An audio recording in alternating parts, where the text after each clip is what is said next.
नमस्कार दोस्तों, स्वागत करता हूं आपका अपने YouTube चैनल ज्ञानानंद पर। मेरा नाम है जयदीप सिंह चौहान और स्वागत करता हूं मैं अपने चैनल पर। आज का यह वीडियो है इतिहास के प्रश्नों पर, जो कि सिंधु घाटी सभ्यता या उससे पहले के इतिहास की थोड़ी बहुत बात है। तो चलिए हम शुरू करते हैं। इतिहास को 3 भागों में बांटा गया है।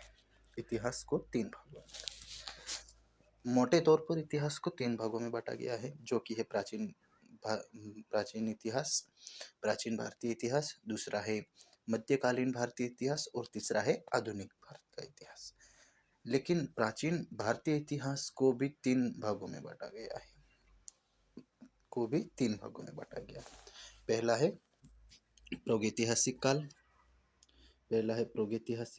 दूसरा है आद्य ऐतिहासिक काल और तीसरा है ऐतिहासिक काल। 3 भागों में बांटा गया है। पहला है, ठीक है। अब हम पहले भाग की बात करते हैं, प्रागैतिहासिक काल। इसको भी 3 भागों में बांटा गया है, जो कि है पुरापाषाण काल, मध्यपाषाण काल और नवपाषाण काल। पुरापाषाण, मध्यपाषाण और नवपाषाण काल। पुरापाषाण काल किसे कहते हैं? पुरापाषाण काल आज से लगभग 20 लाख वर्ष पूर्व प्राचीन मानव द्वारा बनाए गए पाषाण उपकरणों के आधार पर पुरापाषाण काल कहा जाता है। इस काल में पत्थर के छोटे मीडियम हथियार प्राप्त हुए थे और पुरापाषाण काल के स्थल भारत में कहाँ पर हैं? तो भारत में यह 2 जगह है। एक है अविभाजित भारत, अगर हम बात करें भारतीय उपमहाद्वीप में, तो यह 2 जगह पर है। एक तो हमारे भारत में मध्य प्रदेश की भीमबेटका गुफाओं में, और दूसरा है पाकिस्तान पंजाब की सोहन नदी घाटी में। और यहाँ पर पुरापाषाण कालीन शिकार के दृश्य चित्रित किए गए हैं। इन दोनों जगहों पर पुरापाषाण कालीन पेंटिंग्स प्राप्त हुई हैं, जो कि मुख्यतः शिकार के दृश्य हैं। दूसरा है मध्यपाषाण काल। पुरापाषाण काल और नवपाषाण काल के मध्य का संक्रमण काल मतलब दोनों के बीच का वो समय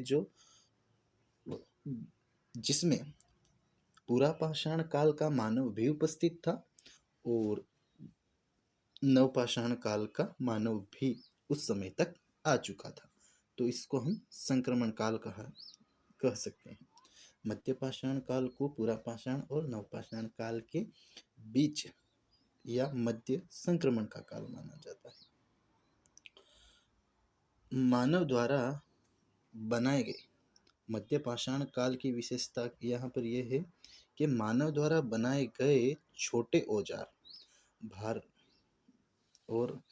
भारत में बागोर राजस्थान, आजमगढ़ मध्य प्रदेश व लंगनाज गुजरात से प्राप्त हुए हैं। मध्यपाषाण काल का मानव कहाँ पर बसा हुआ था? तो वह था बागोर राजस्थान में, आजमगढ़ मध्य प्रदेश में और लंगनाज गुजरात में बसा हुआ था। तो यहाँ से मानव द्वारा या मध्यपाषाण कालीन मानव द्वारा बनाए गए औजार इन 3 जगहों से प्राप्त हुए हैं। तथापि हम यह कह सकते हैं कि मानव यहाँ पर अधिकता से या उसका निवास स्थान यहाँ पर अन्य स्थानों की तुलना में यहाँ पर अधिक था। ये मैप लाए हैं थोड़ा बहुत हड़प्पा सभ्यता या सिंधु घाटी सभ्यता को समझने के लिए, बाकी तो हम पढ़ने ही वाले हैं। आगे बढ़ते हैं। नंबर 3, नवपाषाण काल। नवपाषाण काल को प्रसिद्ध प्रसिद्ध पुरातात्विक गार्डन चाइल्ड ने नवपाषाणिक क्रांति भी कहा, क्योंकि नवपाषाणिक क्रांति क्यों कहा? क्योंकि इस समय कुछ महत्वपूर्ण परिवर्तन हुए। इस समय कुछ महत्वपूर्ण परिवर्तन हुए। और वे कौन कौन से परिवर्तन थे? इस समय मानव के जीवन में जो परिवर्तन आया, जैसे कृषि की शुरुआत, जिससे मानव ने नवपाषाण काल तक कृषि की शुरुआत कर दी थी। सामान्य तौर पर हम यह कह सकते हैं कि मानव ने नवपाषाण काल तक कृषि की शुरुआत कर दी थी। स्थायी रूप से जीवन बिताने की शुरुआत और उपयुक्त संसाधनों को, मतलब कहने का मतलब है कि उपयुक्त जीवन जीने के लिए जो आवश्यक संसाधन है उनको एकत्रित करना शुरू कर दिया था। नवपाषाण काल में रागी, यहाँ पर ये रागी है, टाइपिंग मिस्टेक हो गई है दोस्तों, यहाँ पर है रागी, रागी, ठीक है, यहाँ पर रागी है। तो नवपाषाण काल में रागी के उत्पादन के प्रमाण, रागी के उत्पादन के प्रमाण उत्तनूर, उत्तनूर, उत्तनूर आंध्र प्रदेश में मिले हैं। भारतीय उपमहाद्वीप का प्राचीनतम नवपाषाण स्थल, भारतीय, ये इम्पोर्टेंट है, ये वैसे भी पूछा जाता है कहीं कहीं कि प्राचीनतम नवपाषाण काल जो मेहरगढ़ है कहाँ पर स्थित है? ये पाकिस्तान में है, बलूचिस्तान पाकिस्तान में है। और इसकी एक खास बात यह है कि यह आग से जल गया था, जो आग से जलकर नष्ट हुआ है। कौन सा हुआ है? आग से जलकर नष्ट हुआ है मेहरगढ़। कौन सा? मेहरगढ़। यह जो प्रश्न है यह अक्सर पूछा गया है कि आग से जलकर नष्ट कौन सा सिंधु स्थल हुआ है, तो वह है मेहरगढ़, जो कि 7000 ईसा पूर्व है। यहाँ पर टाइपिंग मिस्टेक बहुत ज़्यादा हुई है, ऐसा नहीं है, यहाँ पर ईसा पूर्व है, ठीक है, ईसा पूर्व, ईसा पूर्व, 7000 ईसा पूर्व की बात है। भारत का प्रथम नवपाषाण स्थल, भारत का प्रथम नवपाषाण स्थल ब्रह्मगिरी, भारत का प्रथम नवपाषाण स्थल ब्रह्मगिरी कर्नाटक में सबसे पहले खोजा गया। ये थी प्राचीन सभ्यताओं से जुड़ी हुई कुछ महत्वपूर्ण बातें। प्रारंभिक मानव सभ्यताएं। अब हम आगे बढ़ते हैं। प्रारंभिक मानव सभ्यताएं, जो प्रारंभिक मानव सभ्यताओं में जो विशेष हुआ था, यहाँ पर मैं पूरा पाठ आपको नहीं पढ़ा सकता। जो इन सभ्यताओं में जो विशेष हुआ है, विशेष, ध्यान रखना, विशेष चीजें जो कि याद रखने योग्य लग सकती हैं। यदि आप पूरा पाठ या पूरा चैप्टर इसको पढ़ेंगे तो अतिरिक्त चीज, अतिरिक्त कहानियां साथ में दे रखी होगी, लेकिन वह कहानियां यहाँ नहीं पढ़नी है, वह कहानियां यहाँ नहीं पढ़नी है। यहाँ पर जो इम्पोर्टेंट है वो ही मैं बता रहा हूँ, ठीक है। तो प्रारंभिक मानव सभ्यताओं में स्थान, सभ्यता स्थल में जो विशेष था वो मैं यहाँ बता रहा हूँ।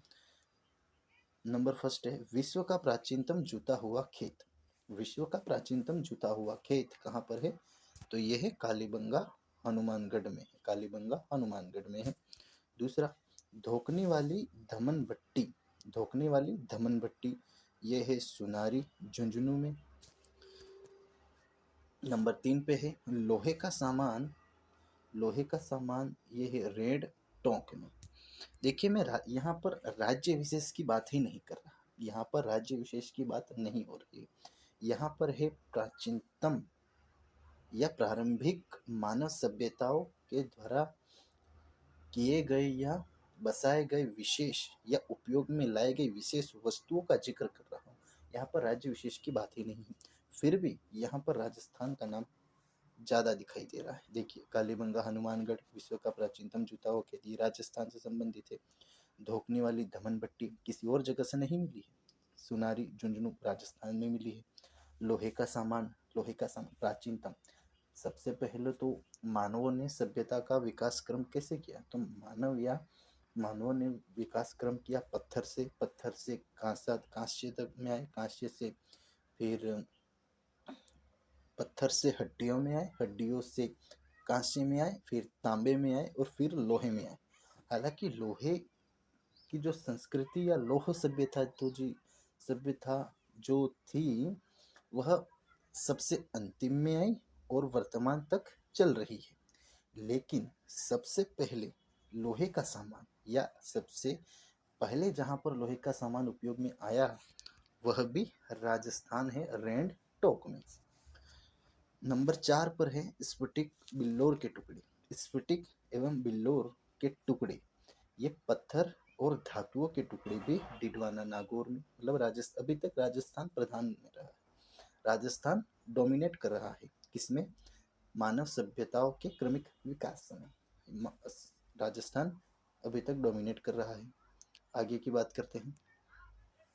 मानवनुमा प्राणी, मानव जैसा प्राणी जिसको नर्मदा मानव कहते हैं, मानव जैसा प्राणी जिसको नर्मदा मानव कहते हैं, उसकी खोपड़ी हथनोरा नर्मदा घाटी में प्राप्त हुई है, जो कि 1,40,000 वर्ष पुरानी है। मानवनुमा प्राणी जिसको नर्मदा मानव भी कहा जाता है, जिसकी खोपड़ी कहाँ से प्राप्त हुई है, हथनोरा नर्मदा नदी की घाटी में, और ये कितने वर्ष पुरानी, 1,40,000 वर्ष पुरानी है। नेक्स्ट आगे बढ़ते हैं हम। नंबर 6, छठा पॉइंट है पाषाणकालीन गुफा पेंटिंग्स। ये तो हम आंख बंद करके सबको पता होगा कि पाषाणकालीन गुफा पेंटिंग्स कहाँ पर है, तो ये है भीमबेटका मध्य प्रदेश में, भीमबेटका मध्य प्रदेश में है, और सोहन नदी घाटी पाकिस्तान में, ठीक है। और ऐसा प्राचीन, पाषाणकालीन नहीं कह सकते लेकिन प्राचीन, अब प्राचीन में पाषाणकालीन भी आ गया, पाषाणकालीन जो अत्यधिक पुराना है और प्राचीन जो किसी भी समय का हो सकता था, आज का नहीं, 100-200,000 साल पहले की। तो प्राचीन गुफा पेंटिंग्स भी एक अन्य जगह से भी प्राप्त हुई है और वह जगह है स्पेन में, लेकिन जो प्रॉपर नाम है वह मुझे याद नहीं है, आपको मैं नेक्स्ट वीडियो में बता दूंगा। यहाँ से हम क्वेश्चन स्टार्ट करते हैं। आगे की जो बातें थी वो थोड़ी बहुत हमने जान ली थी। यहाँ से क्वेश्चन है, सिंधु घाटी सभ्यता को अन्य किस नाम से जाना जाता है, सिंधु घाटी सभ्यता को अन्य किस नाम से जाना जाता है, तो किस नाम से जाना जाता है, कांस्य युगीन सभ्यता। नंबर 2 पे है सिंधु घाटी सभ्यता को सर्वप्रथम किसने पहचाना, सिंधु घाटी सभ्यता को सर्वप्रथम किसने पहचाना, तो किसने पहचाना था भाई, ये पहचाना था चार्ल्स मेसन ने सन 1826 में। चार्ल्स मेसन ने, में सन ये इसका नाम नहीं है, चार्ल्स मेसन ने, ये सन 1826 साथ में है और चार्ल्स मेसन नाम यहाँ पर टाइपिंग मिस्टेक के चलते रह गया है। चार्ल्स मेसन ठीक है, चार्ल्स मेसन ने 1826 में सिंधु घाटी सभ्यता को सर्वप्रथम पहचाना था। नंबर 3 पे है सिंधु घाटी सभ्यता की खोज का श्रेय किसे जाता है, सिंधु घाटी सभ्यता की खोज का श्रेय किसे जाता है, तो यह जाता है श्रीमान दयाराम साहनी को जाता है, जिन्होंने 1921-22 में तत्कालीन पुरातात्विक सर्वेक्षण विभाग के महानिदेशक कौन थे, तत्कालीन पुरातात्विक सर्वेक्षण विभाग के महानिदेशक कौन थे, सर जॉन मार्शल, इनके निर्देशन में सिंधु घाटी सभ्यता की खोज की थी, ठीक है। यहाँ पर आगे बढ़ते हैं। Question number 4। सिंधु सभ्यता की अब तक कुल कितने स्थल खोज निकाले गए? सिंधु सभ्यता के अब तक कुल कितने स्थल खोजे गए हैं? तो कितने खोजे गए हैं? 1000 स्थल। कितने? 1000 स्थल। नेक्स्ट, सभ्यता के सर्वाधिक स्थल कहाँ पर हैं? सभ्यता के सर्वाधिक स्थल कहाँ पर हैं? तो ये हैं गुजरात में। सभ्यता के सर्वाधिक स्थल गुजरात में हैं। और सभ्यता के स्थलों के बारे में, स्थलों से संबंधित कुछ फैक्ट मैं यहाँ लिख के लाया हूँ, आप यहाँ पर ध्यान दीजिएगा। सभ्यता का नवीनतम खोजा गया स्थल है बालाथल, उदयपुर, राजस्थान में 1995। ठीक है। नेक्स्ट है सभ्यता का नवीनतम खोजा गया शहर, नवीनतम लेटेस्ट खोजा गया शहर है। भाई साहब, स्थल और शहर में कंफ्यूज मत होना। ठीक है। शहर है धोलावीरा और स्थल, स्थल छोटा हो सकता है, शहर बड़ा होता है। स्थल में एक दो घर या एक दो कुछ ऐसी ऐसी वस्तुएं, या कुछ वर्ग किलोमीटर में, एक दो वर्ग किलोमीटर में, 10 वर्ग किलोमीटर में ऐसी कुछ वस्तुएं मिल जाती होंगी, तो उसे स्थल कहते हैं। लेकिन शहर, शहर जो है बड़ी मात्रा में जहाँ पर सभ्यता के अवशेष प्राप्त होते हैं, वह उसे शहर कहते हैं। और वह है धोलावीरा गुजरात में 1991 और कुनाल हरियाणा 1997 में। ठीक है भाई साहब, आगे बढ़ते हैं।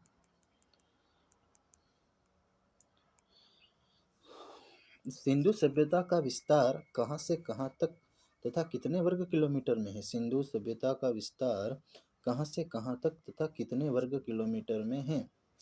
तो इसका आंसर है, सभ्यता का विस्तार जो है, विस्तार क्षेत्र पश्चिम में सूत कांगेडोर बलूचिस्तान पाकिस्तान से, और पूर्व में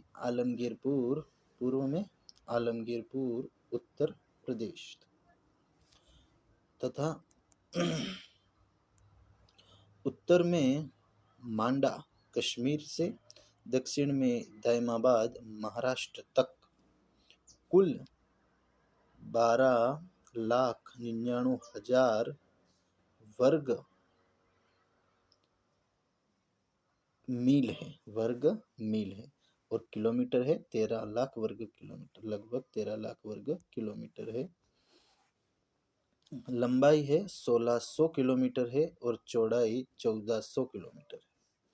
माफ कीजिएगा, यहाँ पर प्रिंटिंग मिस्टेक थोड़ी ज़्यादा हो गई है।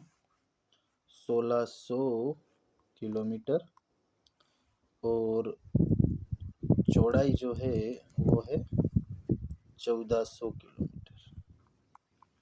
ठीक है, चौड़ाई जो है 1400 किलोमीटर है और लंबाई जो है 1600 किलोमीटर। नेक्स्ट, आगे बढ़ते हैं।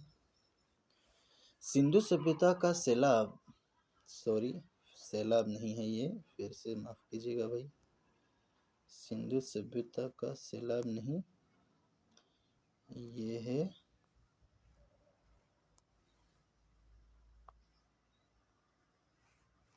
सिंधु सभ्यता का फैलाव। ठीक है, सिंधु सभ्यता का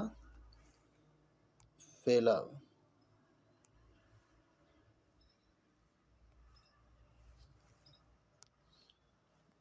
सिंधु सभ्यता का फैलाव, सिंधु सभ्यता का फैलाव किन किन नदी तंत्रों में हुआ था? सिंधु नदी तंत्र है, सिंधु नदी तंत्र और गग्गर और हाकड़ा नदी तंत्र, गग्गर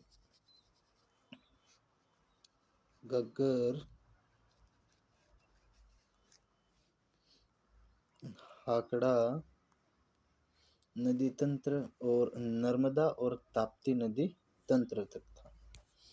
ठीक है, नेक्स्ट आगे बढ़ते हैं। सिंधु सभ्यता का विकास का काल क्या है? सिंधु सभ्यता का विकास का काल, देखो यहाँ पर दो काल बताए जाएंगे। एक तो है विकास का काल और एक रहेगा प्रारंभिक काल। तो प्रारंभिक काल यहाँ पर क्या है पता है? प्रारंभिक काल है 3506 ईसा पूर्व से 2600 ईसा पूर्व में। अर्थात हम यह कह सकते हैं कि 3506 ईसा पूर्व में सिंधु सभ्यता स्टेब्लिश्ड यानी व्यवस्थित या बसनी शुरू हुई थी। 3506 ईसा पूर्व में सिंधु सभ्यता की शुरुआत हुई थी। मतलब यहाँ पर एक परिवार, दो परिवार, 10 परिवार या एक घर, दो घर इत्यादि या वगैरह वगैरह या कबीला इकट्ठा होने शुरू हुए होंगे। तो प्रारंभिक काल तो 3500 से 2600 तक माना गया है। काफी लंबा समय लगा इनको। 3500 के बाद 3400, 3300, 3200 तक से 2600 ईसा पूर्व तक इनका तो केवल प्रारंभिक काल रहा कि इस काल में ये सभ्यता शुरू हुई थी। लेकिन विकास का काल क्या है? विकास यानी यहाँ पर पूरी तरह से जनतंत्र या लोगों का हुजूम या यहाँ पर कारोबार या यहाँ पर व्यवस्था, परिवार, शहर आदि निश्चित तौर पर या व्यवस्थित रूप में 2350 से 1750 के बीच माना जाता है। ठीक है, नेक्स्ट आगे बढ़ते हैं। भारतीय उपमहाद्वीप में प्राचीनतम कृषिगत बस्ती सभ्यता स्थल कहाँ प्राप्त हुआ? कृषिगत बस्ती सभ्यता के स्थलों में कहाँ से प्राप्त हुई? तो यह प्राप्त हुई है मेहरगढ़, पाकिस्तान से। नेक्स्ट, भारत में सिंधु क्षेत्र के बाहर ज्ञात सर्वाधिक प्राचीन स्थल कौन सा है? देखिए भाई, सिंधु क्षेत्र ही सब सिंधु सभ्यता ही सबसे पुरानी थी यह हम नहीं कह सकते, क्योंकि यहाँ पर सिंधु क्षेत्र या सिंधु सभ्यता या सिंधु संस्कृति के बाहर भी यहाँ पर प्राचीनतम स्थल उपस्थित थे। और वो कौन सा था? बालाथल, उदयपुर में। इनकी संस्कृति या फिर इनके रहन सहन या फिर इनके बर्तनों के निर्माण में या फिर इनके घरों के निर्माण में और सिंधु सभ्यता के घरों के निर्माण या उनकी संस्कृति या उनके बोल चाल या उनके चित्रकार या उनके बर्तनों के निर्माण में विभिन्नता पाई गई होगी, तभी हम कह सकते हैं ना सिंधु क्षेत्र के बाहर का क्षेत्र है सर्वाधिक प्राचीनतम स्थल। कौन सा है? बालाथल में है। वृहद अन्नागार कहाँ से प्राप्त हुआ है? वृहद अन्नागार कहाँ से प्राप्त हुआ है? तो यह मोहनजोदड़ो और हड़प्पा से प्राप्त हुआ है। ठीक है भाई, मोहनजोदड़ो और हड़प्पा से वृहद अन्नागार प्राप्त हुआ है या बड़े बड़े कोठे प्राप्त हुए। आप अगर किताब में या चैप्टर में पढ़ेंगे तो वृहद अन्नागार की जगह घोरे, मिट्टी के घोरे या कोठे प्राप्त हुए। नेक्स्ट है, सार्वजनिक स्नानागार कहाँ से प्राप्त हुआ है? सार्वजनिक स्नानागार कहाँ से प्राप्त हुआ है? मोहनजोदड़ो से प्राप्त हुआ है। ठीक है श्रीमान, आगे बढ़ते हैं। क्वेश्चन नंबर 14 है, सिंधु घाटी सभ्यता की नगरीय व्यवस्था कैसी थी? सिंधु घाटी सभ्यता की नगरीय व्यवस्था कैसी थी? तो तत्कालीन, इसका उत्तर है तत्कालीन या समकालीन कांस्य युगीन सभ्यताओं में हमें सिंधु घाटी सभ्यताओं के अलावा और कौन सी सभ्यताएं ज्ञात हैं? कौन सी है? मेसोपोटामिया की सभ्यता है, ग्रीस की सभ्यता है, मिस्र की सभ्यता है, चीन की सभ्यता है, फिर है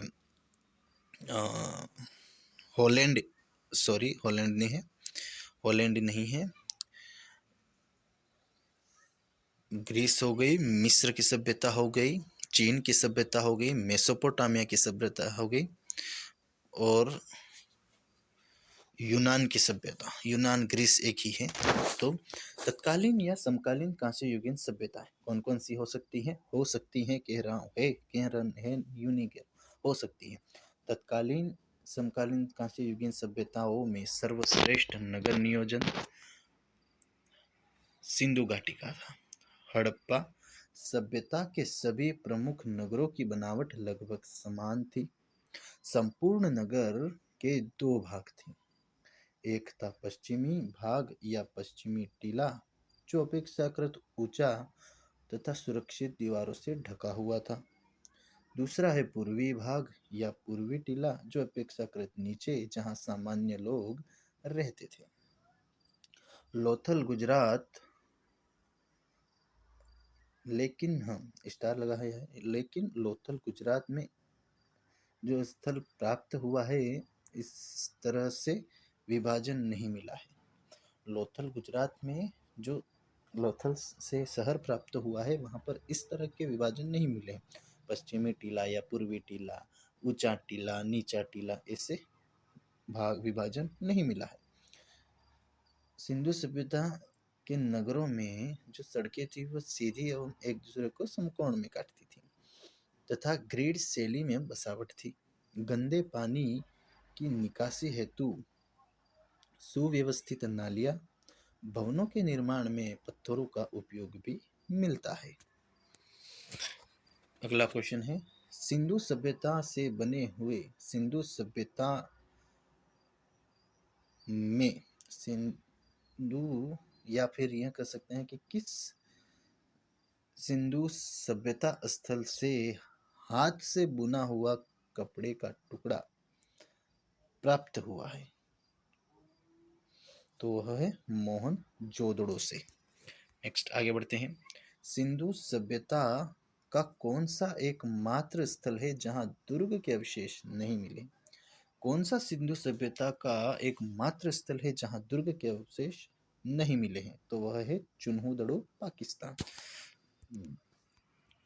नेक्स्ट आते हैं क्वेश्चन नंबर 17 पे। किस स्थल से आद्य हड़प्पा कालीन एवं परिपक्व हड़प्पा कालीन संस्कृति के अवशेष प्राप्त हुए हैं? अब आद्य हड़प्पा कालीन से क्या समझते हैं? जो नए हैं, जो नए लड़के हैं, जो शुरू शुरू में हिस्ट्री में आए हैं, वे तो भाई आद्य और परिपक्व, नवपाषाण, पुरापाषाण, प्रागैतिहासिक, आद्य ऐतिहासिक, इसमें इन शब्दों में बड़ा कंफ्यूजन रहता है। भाई मैं खुद पहले आया था, मेरी तो हालत पतली हो गई थी इन सबको। अब यह समझ पे आधारित हो जाते हैं और ये समझ में आ जाते हैं। तो ये आद्य यानी आधा, और हड़प्पा, तो जो हड़प्पा कालीन का परिपक्व काल होगा, जो लगभग 2300 से 1700 के बीच, जो 2300 और 1700 जो परिपक्व हड़प्पा कालीन है, तो जब हड़प्पा संस्कृति परिपक्व नहीं हुई होगी, इसके लगभग आधी स्थिति में जो परिपक्व हुई होगी, उसको आद्य हड़प्पा, और जो परिपक्व हड़प्पा है, तो परिपक्व हड़प्पा तो वैसे ही परिपक्व रहने वाली। कालीन संस्कृति के अवशेष कहाँ से प्राप्त हुए हैं? तो भाई कालीबंगा से प्राप्त हुए हैं। ठीक है, आगे बढ़ते हैं। किस स्थल से दोनों भाग सुरक्षा दीवार से घिरे हुए प्राप्त हुए हैं? किस स्थल से दोनों भाग सुरक्षा दीवार से घिरे हुए प्राप्त हुए? मतलब यहाँ पर पश्चिमी टीला ऊंचा नहीं है और पूर्वी टीला नीचा नहीं है, दोनों के बीच में कोई हिस्से नहीं है, या हिस्से हो भी सकते हैं। अगर हिस्सा है तो भी दोनों दीवारों में घिरे हुए होंगे, और दोनों दीवारों में घिरे होंगे, और तीसरा ये एक बड़ा घेरा होगा जो कि पश्चिमी टीला और पूर्वी टीले को सुरक्षित किए हुए हैं। ठीक है, नेक्स्ट आगे बढ़ते हैं। किस स्थल से सिंधु सभ्यता के किस स्थल से गोदीबाड़ा या डॉकयार्ड के अवशेष प्राप्त हुए? तो वह है लोथल। चावल की खेती से प्राचीनतम प्रमाण कहाँ से प्राप्त हुए? तो वह भी है लोथल। किस स्थल के उत्खनन से 3 शहरों का ज्ञात होता है, या ज्ञान होता है, या जानकारी प्राप्त होती है, जो भी बोलो। किस स्थल के उत्खनन से 3 शहरों का ज्ञान होता है? तो भाई साहब धोलावीरा से होता है। एक तो है नगर दुर्ग, दूसरा है मध्यम शहर, और तीसरा है निचला शहर। ठीक है, और 3 हिस्से धोलावीरा के अलावा और कहीं प्राप्त नहीं हुए, ये भी याद रखने के लिए है। ठीक है, सबसे छोटा सिंधु स्थल कौन सा है? तो भाई अल्लाह दिनो जो है वो पाकिस्तान में स्थित है, वो सबसे छोटा है। और नेक्स्ट है, सिंधु सभ्यता का समाज कैसा था? समाज कैसा था? तो भाई मात्र सत्तात्मक था, मात्र सत्तात्मक। मात्र सत्तात्मक या महिला प्रधान? महिला प्रधान। जैसे कि आज का समाज कैसा है? आज का समाज है पितृसत्तात्मक। सिंधु सभ्यता का समाज था भाई मात्र सत्तात्मक। माता की चलती थी, माता ऑर्डर देती थी कि भाई घर में ये होगा, घर में वो होगा, तू ये करेगा, तू ये करेगा। लेकिन आज का समाज कैसा है? पितृसत्तात्मक। जैसे पिताजी ऑर्डर देते हैं, वैसे सिंधु वालों को माताजी ऑर्डर देती थी। ठीक है भाई। सिंधु सभ्यता की लिपि के अब तक कितने चिन्ह पाए गए हैं? सिंधु सभ्यता की लिपि के अब तक कितने चिन्ह पाए गए हैं? तो भाई साहब ये कितने पाए गए हैं? 400 से अधिक पाए गए हैं। ठीक है। मूल शब्द तो वैसे 60 और 80 के बीच में है, बाकी इनके व्युत्क्रम रूप जो हैं वो 400 से अधिक हैं। सिंधु सभ्यता की लिपि कैसी है? को क्या कहा गया या कैसी है? तो भाई सिंधु सभ्यता की लिपि है वो भाव चित्रात्मक लिपि, गोमूत्राक्षर लिपि, और श्रीमान बीबी लाल के द्वारा इसको बूस्ट्रोफेदम कहा गया है। बूस्ट्रोफेदम कहा गया है। ठीक है। नेक्स्ट आगे बढ़ते हैं। क्वेश्चन नंबर 26, युग्म समाधान। सॉरी, युग समाधान नहीं है यहाँ पर। आज तो भाई इस वीडियो में टाइपिंग टेस्ट टाइपिंग एरर दबा के हुआ है। युग्म समाधान का साक्ष्य कहाँ से प्राप्त हुआ है? तो भाई साहब इसमें भी लोथल ही आगे है। नेक्स्ट, मोहरों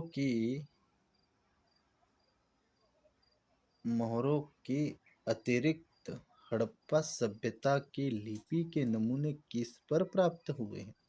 मोहरों के अतिरिक्त हड़प्पा सभ्यता की लिपि भाषा लिपि के नमूने किस पर प्राप्त हुए? तो यह है भाई साहब मृद भांडों पर। तो आज के क्वेश्चन पूरे होते हैं। 27 क्वेश्चन लाया था श्रीमान और पूरे हो चुके हैं। आगे लाते रहेंगे। सिंधु सभ्यता को पूरा करते ही वैदिक सभ्यता पर आएंगे। हालांकि सिंधु सभ्यता के और भी क्वेश्चन मैं लाऊंगा, लेकिन आज के लिए 27। और आज के वीडियो में तो काफ़ी टाइपिंग एरर भी हुई है, उसको क्षमा करना तथा वीडियो को लाइक करना और कमेंट जरूर करना कि भाई सुधार क्या करना है। जब तक बोलेंगे नहीं तब तक समझ में तो आएगा नहीं। मेरे हिसाब से मैं करता रहूँगा और यह शुरुआत है। परीक्षा उपयोगी प्रश्न में लाता रहूँगा, एक से बढ़कर एक प्रश्न लाता रहूँगा और वो प्रश्न कहीं ना कहीं आपके लिए फायदेमंद जरूर साबित होंगे। अंतिम में आपसे निवेदन है, रिक्वेस्ट है, हाथ जोड़कर लाइक करें, शेयर करें और सब्सक्राइब करें। और चैनल का नाम तो आप जानते ही हैं, ज्ञान अनंत। आपका भाई चला रहा है इसको, तो कहने की आवश्यकता ना पड़े।